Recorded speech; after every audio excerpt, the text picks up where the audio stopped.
Mari kita berdoa. Bapa di surga, di dalam nama Yesus, terima kasih buat hari yang baru yang Kau berikan bagi kami pagi hari ini. Terima kasih keselamatan Tuhan yang Kau berikan bagi kami walaupun kami sedang mengalami hari-hari ini yang sangat sulit dalam hidup kami. Tetapi kami memiliki Yesus yang luar biasa, yang nyata, yang selalu menyertai kami dan memberikan pengharapan, ketenangan, damai sejahtera di dalam hidup kami. Pagi hari ini Tuhan, kami mendengarkan firman-Mu Yesus. Biarlah Engkau datang kuasa Roh Kudus-Mu yang menjamah setiap hati kami, memberikan telinga seorang murid bagi kami untuk bisa mengerti firman-Mu, agar dapat kami melakukan dalam hidup kami. Berkati hamba-Mu yang menyampaikan firman-Mu, bahkan seluruh umat-Mu dimanapun mereka berada mendengarkan kebenaran firman-Mu ini. Bila firman-Mu yang luar biasa akan mengubah hidup kami, memberikan kekuatan yang baru dalam hidup kami. Mari Bapa, bimbing kami. Di dalam nama Tuhan kami Yesus Kristus kami berdoa dan siap mendengarkan firman-Mu. Haleluya. Amin. Shalom, puji Tuhan. Pagi hari ini kita ketemu kembali melalui khotbah online. Maka pagi hari ini saudara, kita menyadari dan tahu hari-hari ini sangat sulit dalam kehidupan kita. Ekonomi semakin sulit saudara. Tetapi saya percaya bahwa ini semua ujian dalam hidup kita. Namun tak perlu harus kita takut, tak perlu harus kita khawatir. Mengapa? Ada Yesus yang menjamin untuk menyertai kita. Tema khotbah saya pagi hari ini saudara adalah tetap tenang di segala situasi. Tetap tenang di segala situasi. Tema ini saudara teringat saya di sebuah sekolah beberapa waktu yang lalu sedang ujian nasional. Ketika kita masuk di sekolah tersebut, ada tulisan di pintu sekolah maupun di pintu-pintu kelas yang bertuliskan demikian: tetap harap tenang, ujian sedang berlangsung. Saudaraku, saya mikir, iya juga ya. Kita sehari-hari ini sedang mengikuti ujian. Ujian apa? Bukan ujian teori, tetapi ujian kehidupan. Banyak orang sedang mengikuti ujian teori, saudara. Mungkin bisa saya katakan lolos lah. Bisa itu hasil mungkin dari nyontek atau hasilnya sendiri, bisa saja. Tetapi saya sampaikan kepada Bapak Ibu, ujian kehidupan tidak semua orang melaluinya. Tapi saya katakan kepada saudara, tetap tenang. Kenapa? Ada Yesus yang memampukan kita untuk bisa melewati ujian kehidupan ini. Ujian kehidupan bukan hanya di kota kita hari ini saudara. Di seluruh Indonesia. Bahkan hampir 200 negara mengalami hal yang sama. Ujian kehidupan, yaitu virus corona saudara. Saudaraku, mari kita membaca kebenaran firman Tuhan yang terdapat di dalam kitab Matius pasal 11 ayat 25 sampai dengan ayat yang ke-30. Demikianlah firman Tuhan. Pada waktu itu berkatalah Yesus, "Aku bersyukur kepadamu Bapa, Tuhan langit dan bumi, karena semuanya itu Engkau sembunyikan bagi orang bijak dan orang pandai, tetapi Engkau nyatakan kepada orang kecil. Ya Bapa, itulah yang berkenan kepadamu. Semua telah diserahkan kepadaku oleh Bapakku, dan tidak seorang pun mengenal anak selain Bapa, dan tidak seorang pun mengenal Bapa selain anak, dan orang yang kepadanya anak itu berkenan menyatakannya. Marilah kepadaku semua yang letih lesu dan berbeban berat, aku akan memberikan kelegaan kepadamu. Pikulah aku yang kupasang dan belajarlah kepadaku, karena aku lemah lembut dan rendah hati, dan jiwamu akan mendapat ketenangan. Sebab ku yang kupasang itu enak dan bebanku pun ringan." Saudaraku yang saya kasihi di dalam Yesus, tadi saya katakan situasi hari-hari ini adalah sangat sulit. Wabah corona masih belum berhenti, sehingga semakin membuat masyarakat, banyak orang semakin gelisah, khawatir, takut, dan tawar hati. Bahkan pemerintah sudah mengeluarkan maklumat saudara untuk memperpanjang waktu untuk tinggal di rumah, bahkan mengisolasi per wilayah. Apakah manusia tidak takut? Takut saudara. Tetapi sekali lagi saya katakan, tak perlu kita harus takut. Sekalipun dunia ini runtuh, langit dan bumi akan hancur, tetapi firman Tuhan tak pernah berlalu. Amin. Saudaraku, Ekonomi akan mulai melemah dengan banyak karyawan di PHK di mana-mana. Bisnis terasa sulit. Banyaknya toko mulai ditutup. Mall membatasi jam operasionalnya dan sebagainya. Sementara hidup harus terus berlangsung, saudara. Biaya hidup semakin banyak. Biaya sekolah harus dibayar. Listrik, kita di kota ini hanya sedikit yang mendapat anugerah dari Tuhan. Saya katakan anugerah Tuhan. Karena rata-rata perumahan itu dapat listrik itu yang 10 ampere, bukan yang 6 ampere, saudara. Dan 10 ampere itu adalah 2200 volt, Bapak Ibu. Dan kebanyakan kita di Batam tidak mendapatkannya. Tapi kita bersyukur bahwa Tuhan sanggup menolong kita. Sesulit apapun bisa kita melewatinya. Sementara hidup ini terus-menerus berlangsung. Cicilan mobil, cicilan motor, cicilan rumah harus kita bayar. Saudara, di tengah situasi yang sulit seperti ini, apakah kita makin bisa tenang untuk menghadapinya? Kapan wabah corona COVID-19 ini akan berakhir sehingga kita bisa hidup lebih tenang lagi? Atau apakah keadaan zaman ini sudah di penghujung akhir, saudara? Apapun pertanyaannya, kita di tengah situasi yang sulit ini hanya ada satu jawaban, bahwa di dalam Yesus kita mendapat ketenangan. Di dalam Yesus kita mendapat kebahagiaan. Di dalam Yesus kita memperoleh sukacita yang luar biasa.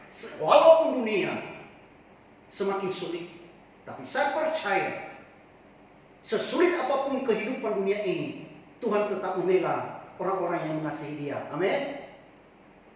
Saudaraku, yang menjadi pertanyaan bagi kita pagi hari ini, bagaimana kita bisa tetap tenang di tengah situasi yang tidak menentu seperti saat ini? Hal yang pertama yang harus diperhatikan, dekat dengan Yesus dengan mengenalnya lebih sungguh. Dekat dengan Yesus dan mengenalnya lebih sungguh. Saudaraku, tidak semua orang percaya mengalami dan mengenal Tuhan Yesus dengan sungguh-sungguh. Bahkan ada banyak orang Kristen tidak mau sungguh-sungguh datang beribadah kepada Tuhan. Hanya saat dia menikah baru dia datang beribadah datang ke gereja. Hanya dia saat tertentu, hari raya, Paskah dan Natal, baru dia datang ke gereja. Dia mengenal agama kekristenan sebagai agama, tetapi mengenal Kristus, Yesus, belum tentu, saudara. Benar yang dikatakan oleh Yesus di dalam ayat yang 25 sampai dengan ayat ke-27.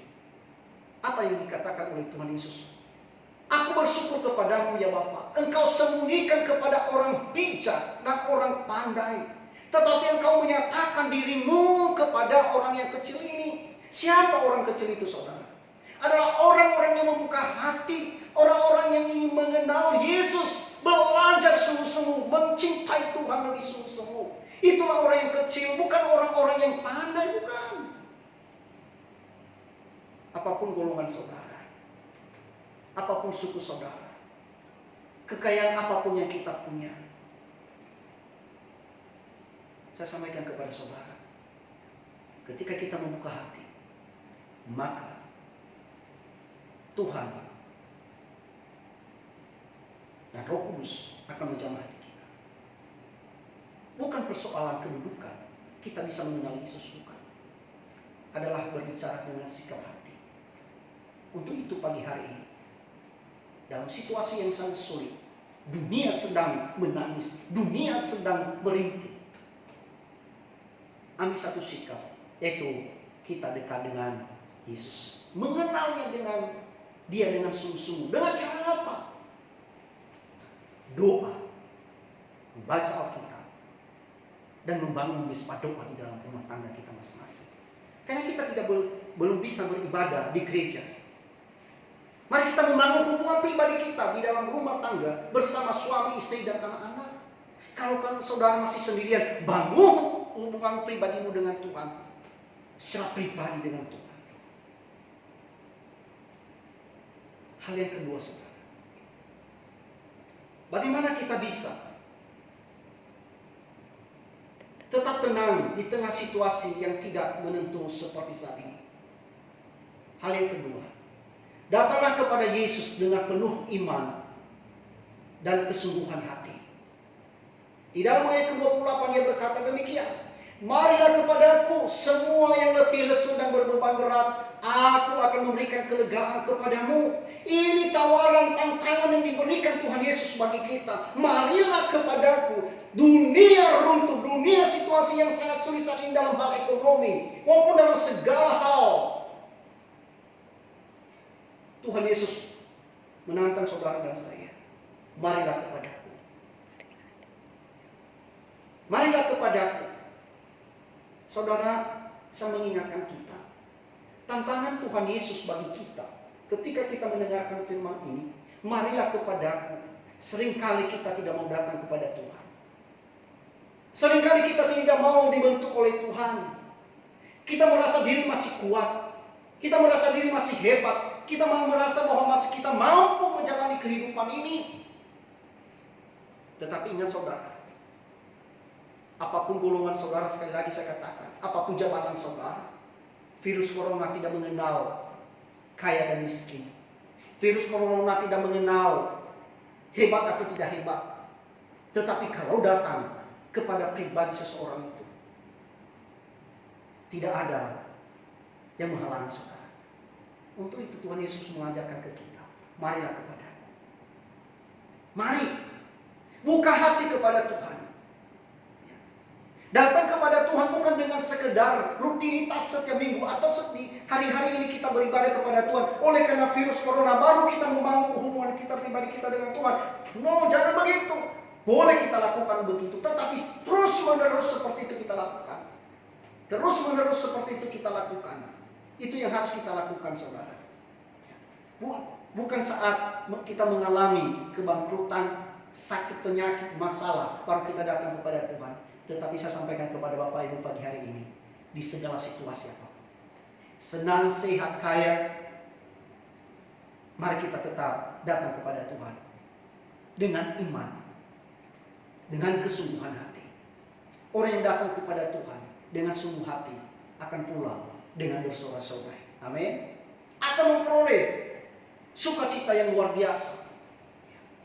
Bapak Ibu ingat, ketenangan bukanlah sebuah keadaan, tetapi sebuah keputusan. Artinya, walaupun situasi yang kelihatannya semakin sulit dan menakutkan, tetapi kita bisa membuat sebuah keputusan untuk tetap berlaku tenang.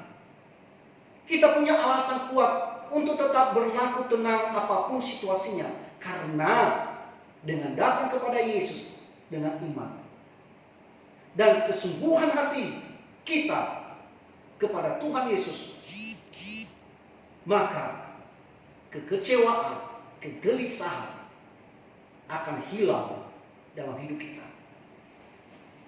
Akan menolong kita ketika kita datang kepada Yesus dengan iman, bukan dengan rutinitas. Baca firman Tuhan, jangan rutinitas.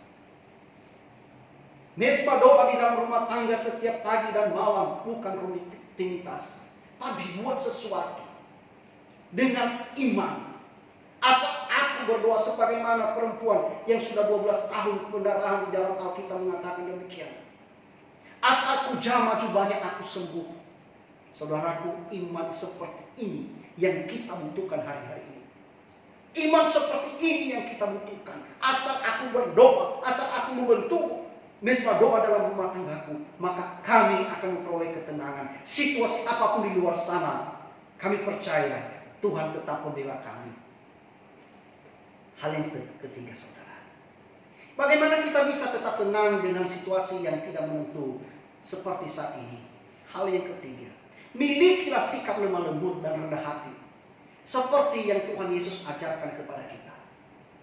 Saudara, orang yang memiliki sikap lemah lembut dan rendah hati bukan orang yang memberontak, bukan orang yang gampang tersinggung, bukan. lemah lembut, dan rendah hati. Bukan dilihat dari cara bicaranya, tetapi dari dalam hati yang nampak dalam perbuatan lahirianya, yang tidak suka memberontak, mengumpat, mengeluh, tetapi mau belajar dan diajar tentang kehidupan yang sesuai dengan firman Tuhan. Sekali lagi saya katakan, mau belajar dan diajar sesuai dengan firman Allah. Inilah orang yang memiliki sikap lemah lembut dan rendah hati. Lemah lembut dan rendah hati bukan berbicara soal kelemahan, bukan. Atau ketidakberdayaan. Namun justru tentang kekuatan dan kesanggupan dalam berbagai situasi hidup yang kita alami. Ternyata saudara, kelemah lembutan dan kerendahan hati itu merupakan kekuatan dalam hidup kita. Kalau kita memilikinya. Teringat saudara, saya beberapa hari ini di media sosial seorang anggota dewan, ketika para polisi mengingatkan supaya tidak berkerumun untuk menghindari, untuk memutuskan rantai virus corona. Lalu oknum anggota dewan ini saudara, saya terheran-heran, dia memarahi para oknum polisi. Bahkan dia kasar bicaranya, Pak. Seharusnya sebagai pemimpin, sebagai dikatakan pejabat negara, tidak harus mengungkapkan kalimat seperti itu. Yang lebih heran lagi saya saudara, dia mengungkapkan kalimat seperti ini. Apapun virus corona datang, saya akan telan virus corona itu. Sangat luar biasa saudara. Ini kalimat yang arogan. Kalimat yang tidak memiliki sikap lemah lembut dan rendah hati, tetapi arogan saudara. Sebagai pejabat publik seharusnya tidak demikian ucapannya. Banyak ditonton oleh banyak orang saudara. Tetapi sikap oknum anggota dewan ini menunjukkan dirinya dia tidak lemah lembut dan rendah hati. Ada lagi saudara, di media sosial, karena saya di rumah terus kurang lebih 2 minggu ini, oknum hamba Tuhan, dia sudah tahu bahwa pemerintah, bahkan lembaga-lembaga gereja menyurati bahwa untuk kita tidak mengadakan ibadah, bisa beribadah di rumah masing-masing. Tetapi masih ada salah satu yang bandel, mau mengadakan ibadah. Dengan iman katanya bisa kita melewati semuanya. Iya, saya katakan kepada saudara, boleh kita memiliki iman yang tangguh seperti itu, boleh. Tapi harus bijaksana. Jangan mati konyol. Dan akhirnya saudara, seorang oknum hamba Tuhan itu terpapar virus corona. Tapi saya sampaikan kepada saudara, sekali lagi, boleh kita memiliki iman. Boleh. Tapi jangan konyol. Harus bijaksana menjalani kehidupan ini sesuai dengan firman Tuhan. Milikilah kerendahan hati. Milikilah sikap lemah lembut ketika kita diingatkan. Baik itu melalui pemerintah. Pemerintah itu adalah wakil Allah di dunia ini saudara. Yang melindungi kita.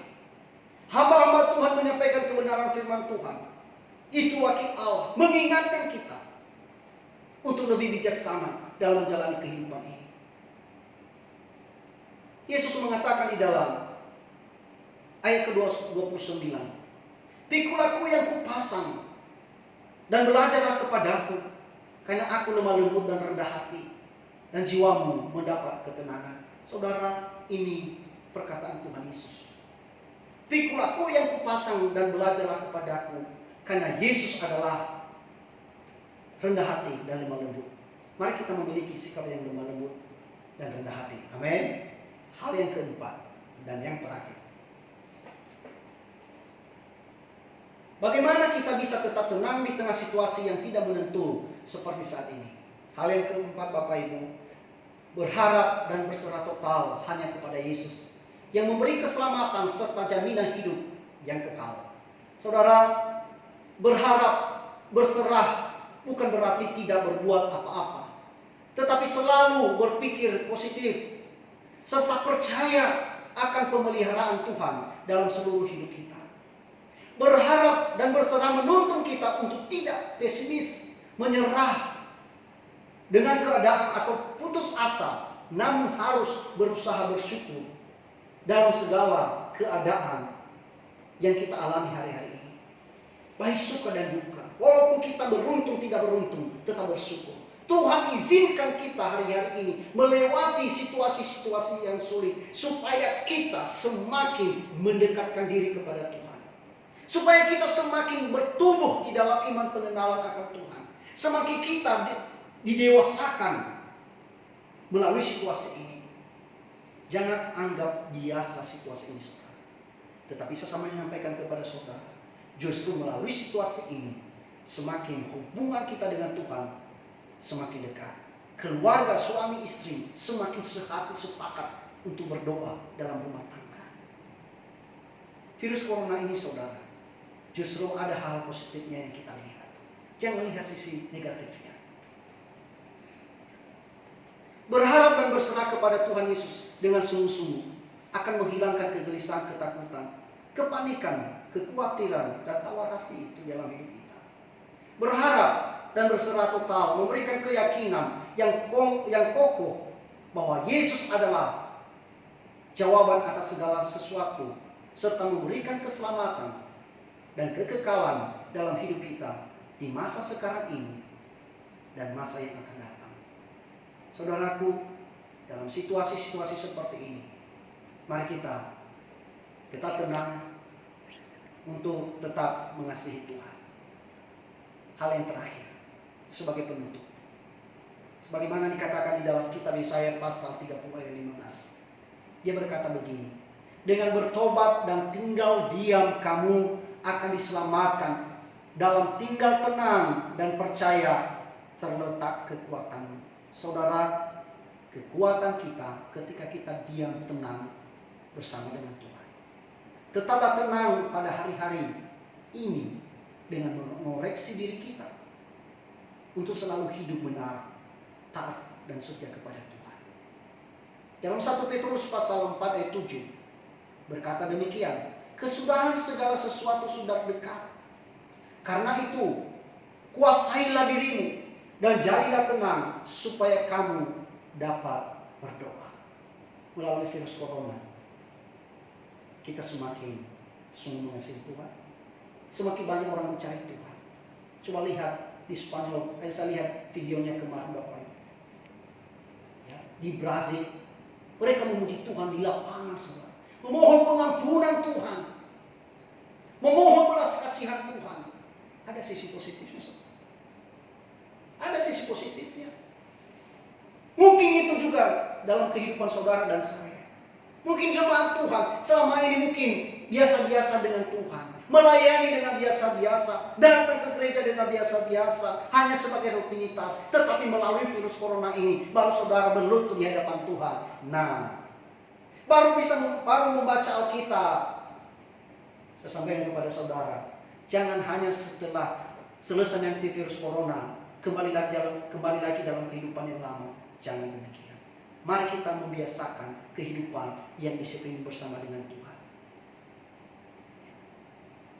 Bagian yang paling terakhir, jangan pernah melupakan Tuhan dalam hari-hari hidup yang kita jalani.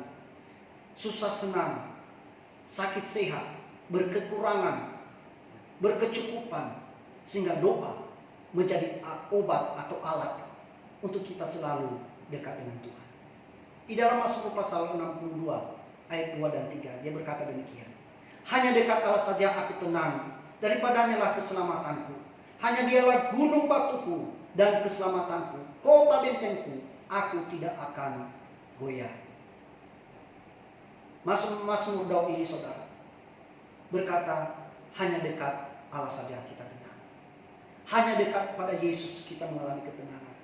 Pada akhirnya, tidak ada tempat di dunia ini yang membuat kita aman, nyaman, serta tenang kecuali hanya dekat datang kepada Tuhan Yesus, yang memberikan jaminan keselamatan, perlindungan dalam segala hal situasi hidup yang kita hadapi saat ini, besok dan hari-hari yang akan datang. Hanya di dalam Yesus yang membuat kita tenang. Saudaraku, di penghujung khotbah saya ini, mari kita membangun hubungan pribadi dengan Tuhan. Mari kita tetap tenang, membangun hubungan yang baik. Kalau memang situasi itu hari-hari ini sangat sulit, dan kalau itu pun datang di dalam hidup kita, kalau Tuhan tidak izinkan kita untuk mati, tidak akan mati, saudara. Ya, tidak akan mati kalau Tuhan tidak izinkan. Tetapi kalau dimanapun saudara, kalau Tuhan izinkan itu terjadi, apapun kedudukan saudara, apapun jabatan saudara, apapun banyaknya kekayaan saudara, tidak peduli hal itu. Tapi sekali lagi, tetap tenang di segala situasi yang sangat sulit hari-hari ini. Tetap percaya kepada Yesus. Hanya Dialah jalan dan kebenaran dan hidup. Tidak ada seorang pun yang sampai kepada Bapa di surga hanya melalui Tuhan Yesus. Tuhan Yesus memberkati. Mari kita berdoa. Bapa yang baik, di dalam nama Yesus, kami telah mendengarkan firman. Berkatilah firman-Mu Tuhan. Bila firman-Mu mengubah hati kami, mempersiapkan kami lebih sungguh mengasihi Engkau, lebih sungguh melayani Engkau. Engkau mengubah pola pemikiran kami yang lama menjadi pola pikir yang berkenan di hadapan-Mu, yang sungguh-sungguh mengalami ketenangan di dalam Engkau Tuhan. Kami berdoa Yesus pagi hari ini, kiranya Engkau memberkati seluruh umat-Mu dimanapun mereka berada. Suami istri, anak-anak, usaha pekerjaan mereka berkati dengan berlimpah-limpah. Jauhkan segala amarah bahaya, bahkan malapetaka Tuhan jauhkan dalam kehidupan jemaat-Mu. Baik dalam segala virus-virus corona ini, Tuhan lindungi dan bentengi dengan kuasa malaikat balai surga di dalam nama Yesus. Berikan keselamatan bagi seluruh jemaat-Mu. Urapi mereka Tuhan, baik hubungan suami istri, baik anak-anak, bahkan semua pekerjaan dan kegiatan mereka. Terima kasih. Kami percaya virus corona ini akan berlalu dengan cepat oleh karena Tuhan ada di dalam kami. Sehingga kami bisa bertemu muka dengan muka di rumah-Mu kembali untuk kami sama-sama meninggikan Engkau. Ini doa kami. Banyak hal yang